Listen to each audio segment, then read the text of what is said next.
नमस्कार, मैं हूं आपके साथ विभा उपाध्याय और आप सभी दर्शकों का अन्नदाता कार्यक्रम में स्वागत करती हूं। हमारे देश का किसान जन का पोषक है, वो श्रम का देवता है, अन्नदाता है।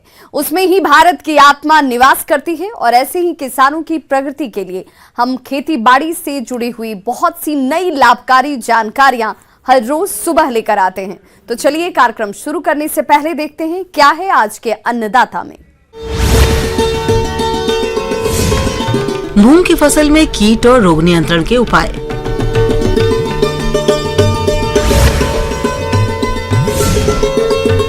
अनार का बाग लगाकर किसान ले अधिक आमदनी।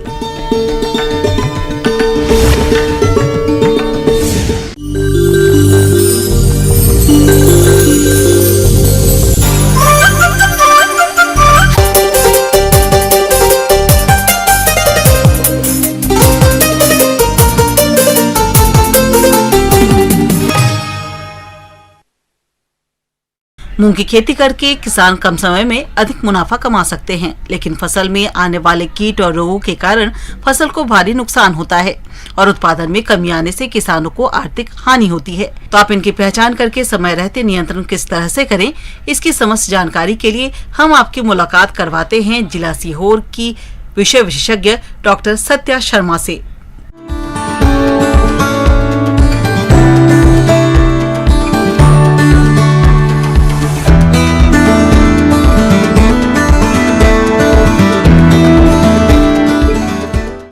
मूंग हमारे तीनों सीजन में उगाई जाने वाली फसल है, जो किसान की पर्याप्त उपलब्धता या उसके पास कितना समय है उस आधार पर निर्धारित करता है। लेकिन आज की स्थिति में मूंग को जो खरीफ ऋतु में बोई गई है उसमें उसका कीड़ों का भी बहुत ज़्यादा अटैक रहता है और उसके साथ साथ रोगों का भी ज़्यादा अटैक रहता है। इसलिए आज मैं आपको खरीफ ऋतु में होने वाले कीटों तथा रोगों उनके बारे में जानकारी दे रही हूँ। मूंग में सबसे ज़्यादा हानिकारक अवस्था में नुकसान पहुंचाने वाला कीट है बिहार हेरी कैटरपिलर। यह एक हानिकारक कीट में माना जाता है मूंग में, जो हमारी हजारों की संख्या में पत्तियों पर गुच्छों की मात्रा में पाया जाता है। इस अवस्था में ये पूरी पत्तियों का रस चूसकर उनको पोषण विहीन कर देता है और उनके अंदर प्रकाश संश्लेषण करने की क्षमता न के बराबर रह जाती है। प्रकाश संश्लेषण बाधित होने से पौधा पोषक तत्वों को ग्रहण नहीं कर पाता, जिससे उसकी ग्रोथ अच्छी नहीं हो पाती। ग्रोथ अच्छी होने से उसमें फली या पौध जो भी उस अवस्था तक रहता है, उस अवस्था बिगड़ने से उसकी फाइनली उपज कम हो जाती। इसलिए हमें इसके बचाव के लिए ध्यान रखना है। सस्य वैज्ञानिक विधि में ये ध्यान रखना है, अगर शुरुआती अवस्था में है तो हमें फेरामोन ट्रॉप या प्रकाश प्रपंच का उपयोग करके इस कीड़े को नियंत्रित करना है। अब जो गुच्छा है उस गुच्छे में से पत्तियों को, उस गुच्छे को पूरे को निकाल कर उसको पत्तियों को अलग कर देना है। किसान भाइयों, कीट का प्रकोप बढ़ने पर पत्तियां सूखकर गिरने लगती हैं और पौधों के विकास में बाधा आती है। इसलिए आप इस कीट के रासायनिक नियंत्रण के लिए इंडेक्साकार्ब दवा की 1 मिलीमीटर प्रति लीटर पानी के हिसाब से घोलकर छिड़काव करके इस कीट पर पूरी तरह से नियंत्रण पा सकते हैं। इसके अलावा मूंग की फसल में इस समय कुछ रस चूसक कीटों का भी प्रकोप देखने में आता है। जो रस चूसक कीट हैं जिनमें जैसिड आता है या थ्रिप्स आता है और सफ़ेद मक्खी आता है, जो हमारे उसको मूंग की फसल को नुकसान पहुंचाते। तीसरा हमारा आता है एफिड, जो हरा, सफ़ेद या काले रंग का होता है, जो पत्तियों की निचली सतह पर रहता है, जो पत्तियों से रस चूसकर हमारी पत्तियों को नुकसान पहुंचाता है, जिससे वो रस चूसक कह सकते हैं उसको। रस चूसक होने की वजह से पत्तियों की सभी पोषक तत्वों को वो कलेक्ट करता है, पत्तियाँ प्रकाश संश्लेषण के काबिल नहीं रहती। इसके नियंत्रण के लिए अब हम क्या करें, हम येलो स्ट्रिप ट्रैप का उपयोग करें। येलो स्ट्रिप ट्रैप उपयोग करने से वो कीड़ा उस अवस्था पर चिपक जाता है, जिससे हम कंट्रोल कर सकते हैं। चौथा हमारा हो गया केमिकल कंट्रोल। केमिकल कंट्रोल में हम इमिडाक्लोरपिड 1 ml 3 लीटर पानी में मिलाकर उसका उपयोग करें, जिससे हमारा कंट्रोल होता है। कुछ एरिया ऐसी होती है जहाँ पॉड बोरर या कहें चने की इल्ली भी कुछ एरियाओं में आती है। जो चने की इल्ली क्या करती है, इनिशियल अवस्था में छोटी अवस्था में रहती है, जो पत्तियों को छोटा अवस्था में खाती है, लेकिन बाद में पत्तियों की डैमेजेज होने के बाद वह जो फली की इल्ली बनती है, मूंग की वो फली बनती है उसमें आधी अवस्था में पूरे पौधे को डैमेज करके वो फली के अंदर भी दाने को नुकसान पहुंचाती है। उसकी पहचान हम ये कर सकते हैं, वो फली आधी अवस्था में इल्ली बाहर रहती है, आधी फली के अंदर रहती है। उस अवस्था में हम उस खेत में खूंटियाँ काट कर, जिससे जो भी जीव जंतु है, चिड़िया है या ऐसे जीव जंतु जो वो उस इल्ली का ग्रहण कर सके या इल्ली को कंट्रोल कर सकें, जैविक नियंत्रण के थ्रू उससे कंट्रोल करते हैं। दूसरा, हम प्रकाश प्रपंच का उपयोग करते हैं। प्रकाश प्रपंच भी हमारा कंट्रोल में आता है। फेरोमोन ट्रैप का उपयोग करते हैं। ये कीट मूंग की फसल का सबसे हानिकारक कीट है। इसका प्रकोप आर्थिक क्षति स्तर से अधिक हो तो इसके रासायनिक नियंत्रण के लिए इमामेक्टिन बेंजोएट दवा की 8 ग्राम मात्रा को 15 लीटर पानी के हिसाब से घोल बनाकर छिड़काव करने पर इस कीट का नियंत्रण किया जा सकता है। मूंग ऐसी फसल है जिसमें कीटों के साथ साथ रोगों का भी अटैक रहता है। रोगों में हम कहें कि येलो मैजिक वायरस, जो हमारा बहुत हानिकारक मूंग की फसल का रोग माना जाता है। इस रोग में क्या होता है, पत्तियां पूरी तरह पीली पड़ने लगती हैं, उस पर स्पॉट दिखाई देने लगते हैं। इनिशियल स्टेज में छोटे छोटे स्पॉट दिखते हैं, बाद में वो पूरे स्पॉट कलेक्ट होकर एक पूरी पत्तियों को भद्दा कर देते हैं, जिससे प्रकाश संश्लेषण कम हो जाता है और पौधे की उपज कम हो जाती है। उपज होने से ये कह सकते हैं कि फाइनली हमें वो पौध कम प्राप्त होते हैं। अब हम कहें इसका कंट्रोल क्या करें या वाहक कौन है, जो हमारा सफ़ेद मक्खी होती है वो एक वाहक का काम करती है इस बीमारी में, जिसे हम कह सकते हैं येलो मोजेक रोग। इस बीमारी में वाहक जो एक पौधे से दूसरे पौधे में रोग का वाहन करती है। येलो मोजेक के कंट्रोल के लिए हमें जो भी ग्रसित पौधा है उसको खेत से बाहर निकाल के या तो जला देना है या गाड़ देना है। फिर दूसरा, हम कहें कि बीज को उपचारित करके ही बोना है, उचित फसल चक्र अपनाना है, रोग से न ग्रसित होने वाली प्रजातियों का ही उपयोग करना है। अब हम कहें सफ़ेद मक्खी का क्या, रस चूसक कीटों के नियंत्रण के लिए इमिडाक्लोरोपेड का उपयोग करें, या कहें कि 5 ml वो उसको 15 लीटर के पंप में डालकर उसमें खेत में छिड़काव करते हैं। इन सभी सावधानियों का ध्यान रखते हुए अगर मूंग की खेती करते हैं तो आपको निश्चय ही अच्छी उपज प्राप्त होगी। किसान भाइयों, अभी तक आपने खेती से जुड़ी हुई कुछ उपयोगी जानकारियां देखी। अब लेते हैं एक छोटा सा ब्रेक, जल्द लौटेंगे और कार्यक्रम में आगे भी है खेती बाड़ी से जुड़ी हुई महत्वपूर्ण जानकारियां, तो बने रहिए हमारे साथ। ब्रेक के बाद एक बार सभी दर्शकों का एक बार फिर से अन्नदाता में स्वागत है। चलिए रुक करते हैं अगली कड़ी की ओर।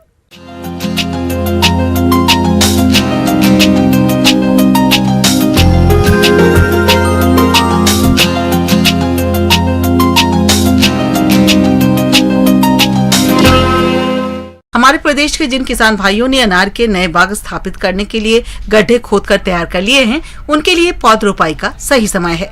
तो आप अनार की उन्नतशील किस्मों का चयन करके वैज्ञानिक तरीके से पौधरोपण किस प्रकार से करें, जिससे आगे चलकर आपको बाग से अधिक लाभ प्राप्त हो सके, इसकी समस्त जानकारी दे रहे हैं फल अनुसंधान केंद्र ईटखेरी, जिला भोपाल के कृषि विशेषज्ञ प्रवीण बर्डे।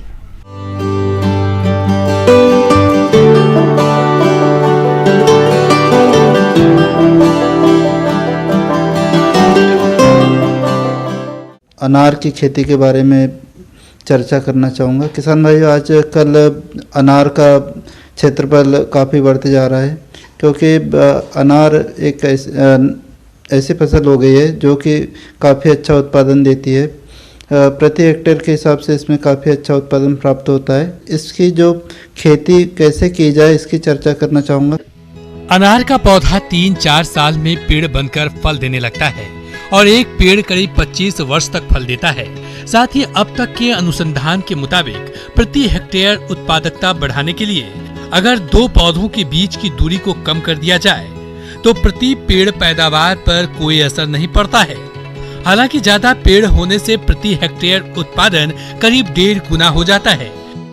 किसान भाई, इसके लिए हमें जो मिट्टी है, वैसे तो अनार सभी मिट्टी में हो जाता है, परंतु रेतीली दोमट मिट्टी इसके लिए सर्वोत्तम होती है, जिसमें कि जल निकास की अच्छी सुविधा हो, साथ ही जल धारण क्षमता भी हो।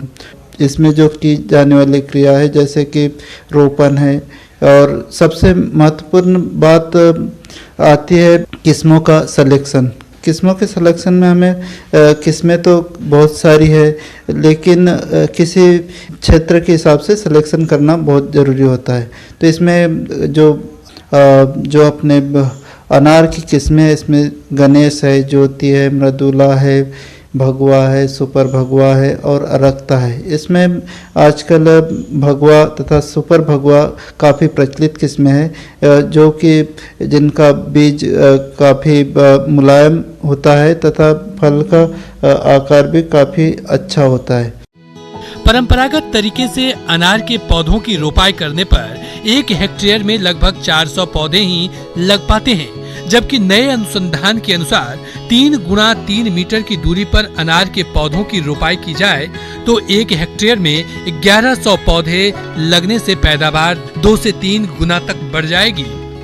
रोपण में हमें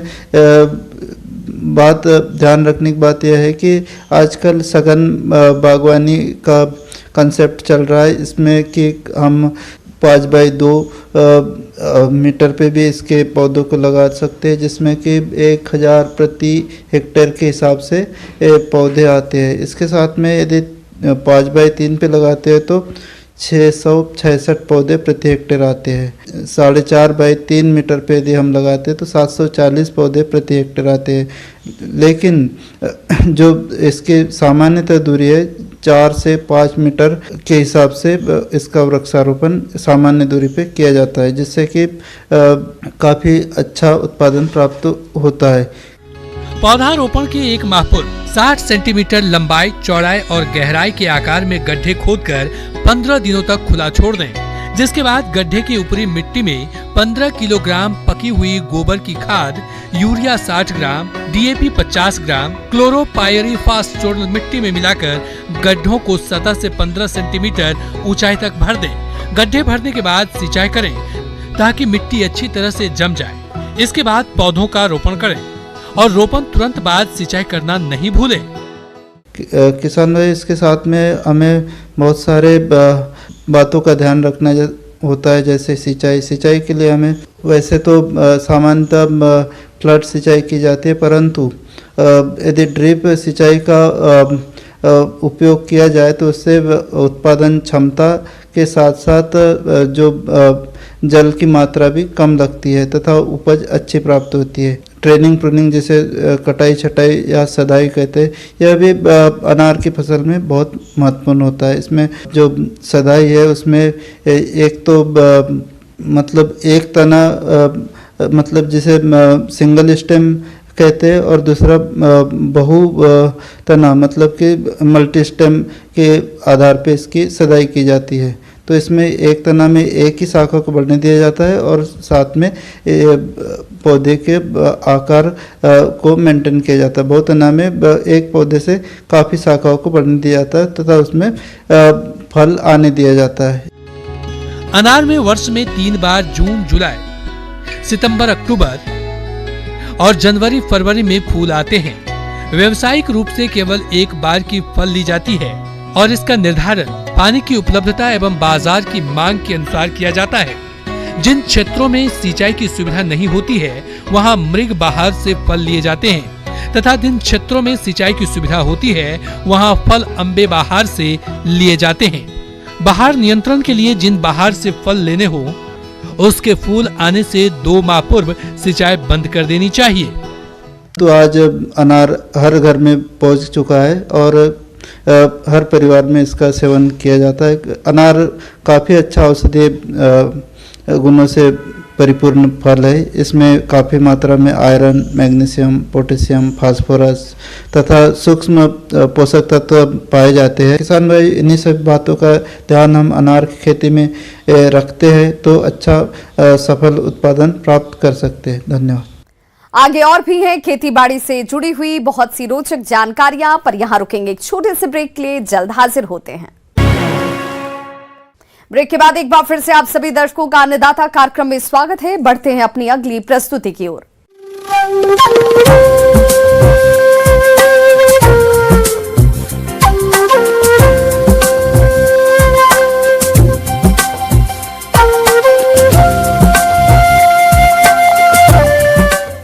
मौसम के अनुसार प्रबंधनों पर ही टिकी है आपकी खेतीबाड़ी और इसलिए मौसम पूर्वानुमान और उस पर आधारित साप्ताहिक कृषि सलाह इस प्रकार हैं।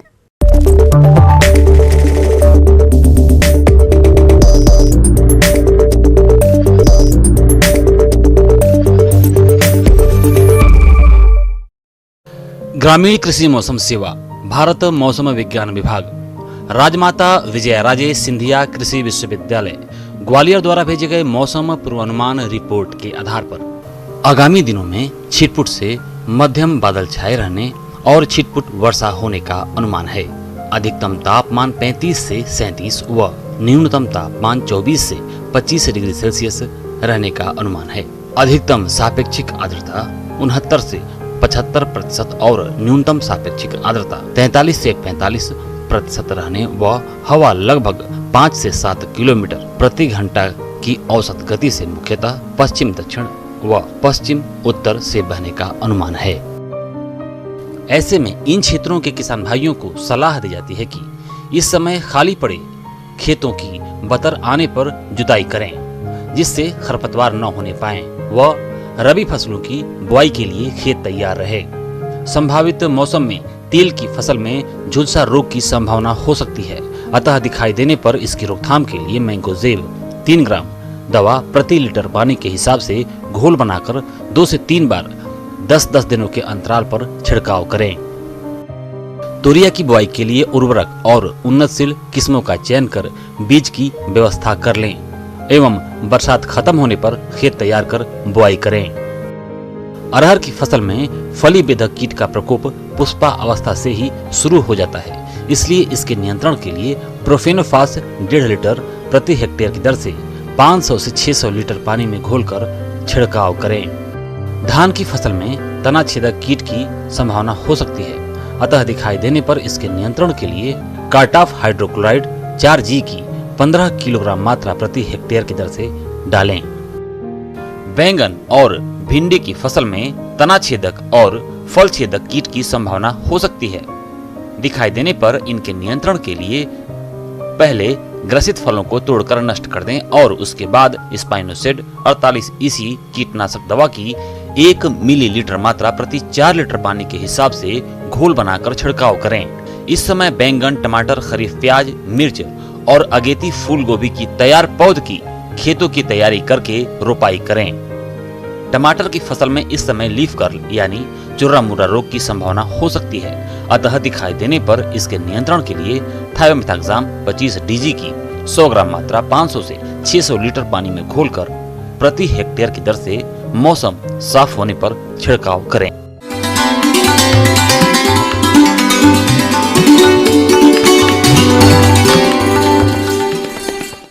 अन्नदाता हेल्पलाइन निःशुल्क फोन संपर्क सेवा के माध्यम से आपके द्वारा पूछे गए प्रश्नों में से 1 या 2 महत्वपूर्ण प्रश्न को हम अपने कार्यक्रम में शामिल करते हैं और इसी के तहत आज किसान का सवाल और उनका जवाब इस प्रकार से है। अन्नदाता निःशुल्क फोन संपर्क सेवा के माध्यम से पूछे गए प्रश्नों में से आज हमने जिस प्रश्न को कार्यक्रम में शामिल किया है उसे पूछा है ग्राम बरखेड़ी, जिला जबलपुर के कृषक सचिन पटेल ने। ये हरी फलियों के लिए मटर की वैज्ञानिक बुआई तकनीक के बारे में जानकारी चाहते हैं। तो सचिन पटेल जी, आपकी जानकारी के लिए प्रस्तुत है कार्यक्रम का ये अंश।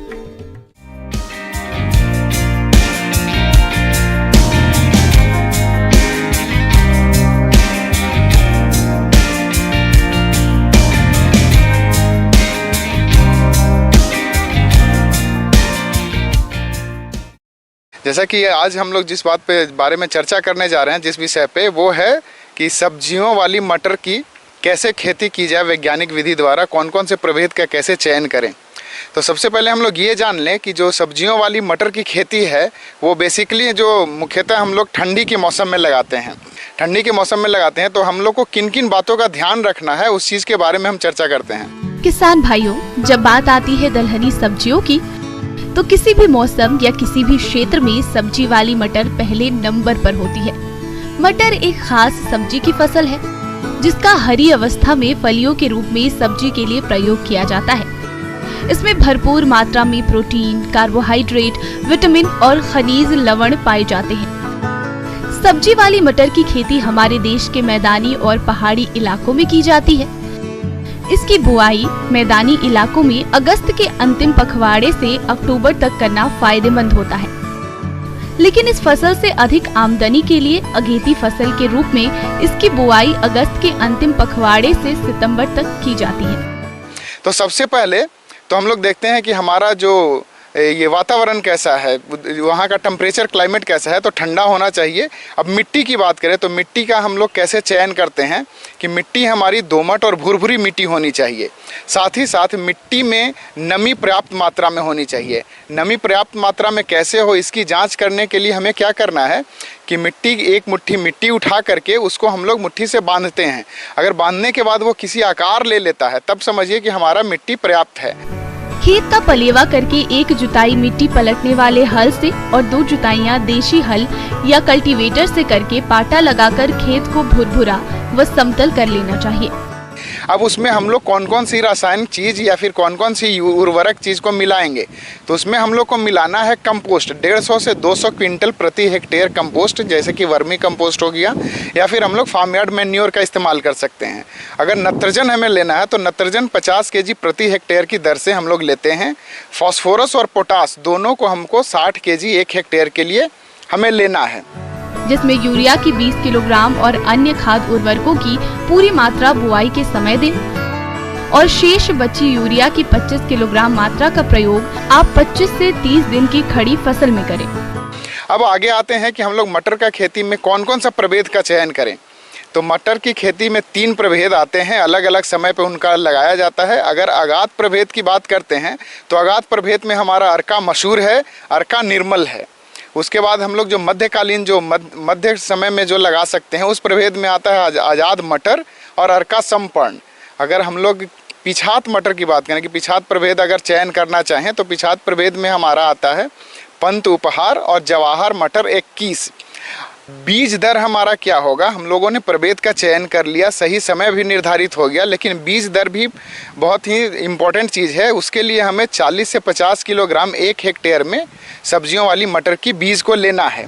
बीज को रोगों से बचाने के लिए कार्बेंडाजिम दवा 2 ग्राम से प्रति किलोग्राम बीज को उपचारित करें। इसके बाद 200 ग्राम राइजोबियम कल्चर के एक पैकेट से 10 किलोग्राम बीज को उपचारित करके बीजों की बुआई करें। अब हमें आते हैं इसको लगाना कैसे है। तो बीज दर खेत हमारा तैयार हो गया है, हमें लगाने के लिए क्या करना है कि हमें अगर रेस्ड बेड प्लांटिंग के साथ लगाते हैं, नॉर्मली जो किसान भाई जो हमारे जो पुरानी पद्धति थी उसमें हम लोग क्या करते थे, मटर की छिड़काव कर देते थे, जिससे नो डाउट उपज होता था। लेकिन अगर हम लोग उसको रेज बेड प्लांटिंग करते हैं, कहने का मतलब कि मिट्टी को उठा करके जैसे आलू की खेती करते हैं उस टाइप से करें तो हमारा पैदावार ज़्यादा होगा। उसमें हमें क्या करना है, अगर हम लोग की लेबर के द्वारा लगवाते हैं या फिर और हायर्ड करके, तो हम लोग को जो कल्टीवेशन कॉस्ट होगा उसमें ज़्यादा पैसा लगेगा, लागत ज़्यादा होगा। उससे बचने के लिए हम लोग को क्या करना है, मशीन द्वारा उसका रेस बेड बनाना है। रेस बेड बनाने के लिए जो 2 रेस बेड जो हमारा बेड बनेगा उन दोनों बेड की जो दूरी रखना है वो 1.5 से 2.25 फीट की दूरी लगभग रखें।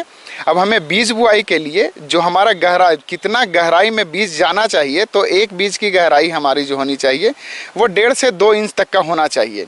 अब बीज से दूसरे बीज की दूरी की अगर हम लोग बात करें तो वो हम लोग 4 से 5 इंच की दूरी रखते हैं। इससे हमारा मटर अच्छा पैदावार देता है और रोग बीमारी लगने का भी संभावना कम रहती है। किसान भाइयों, फसल को खरपतवारों से बचाने के लिए बुआई के 2 दिन के अंदर पेंडिमेथिलीन खरपतवार नाशी दवा की 3.3 लीटर मात्रा को 600 से 800 लीटर पानी में घोलकर छिड़काव करें, जिससे आपकी फसल काफी हद तक खरपतवारों से बची रहेगी और बढ़वार अच्छी करेगी।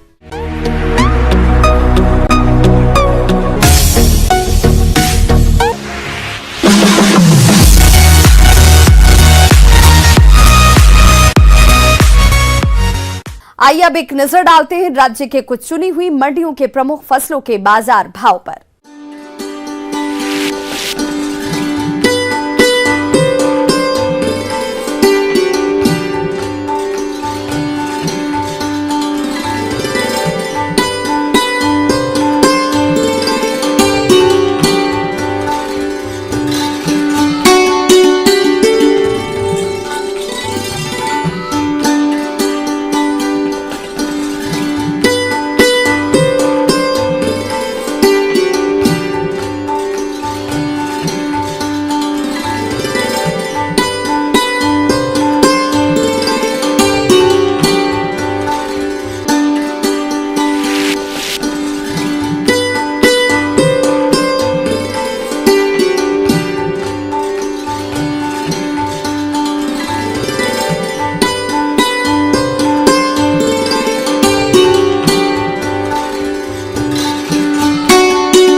किसान भाइयों, अन्नदाता आपकी सेवा के लिए संकल्परत है। कृषि संबंधित समस्या और सुझावों के लिए आप हमें इस पते पर संपर्क कर सकते हैं। प्रोड्यूसर अन्नदाता, news 18 Madhya Pradesh Chhattisgarh, Ramoji film city, Hyderabad 501512। साथ ही आप हमें ईमेल भी कर सकते हैं। हमारा ईमेल एड्रेस है p18annadatamp@nw18.com। इसके अतिरिक्त आप हमें निःशुल्क हेल्पलाइन नंबर 180088922163 पर सोमवार से शनिवार सुबह 10 बजे से शाम 4 बजे के बीच संपर्क भी कर सकते हैं। किसान भाइयों, अब समय हो रहा है आपसे विदा लेने का, तो हमारी अन्नदाता टीम को दीजिए इजाजत। कल फिर से होगी आपसे मुलाकात कृषि संबंधित कुछ और महत्वपूर्ण जानकारियों के साथ। नमस्कार।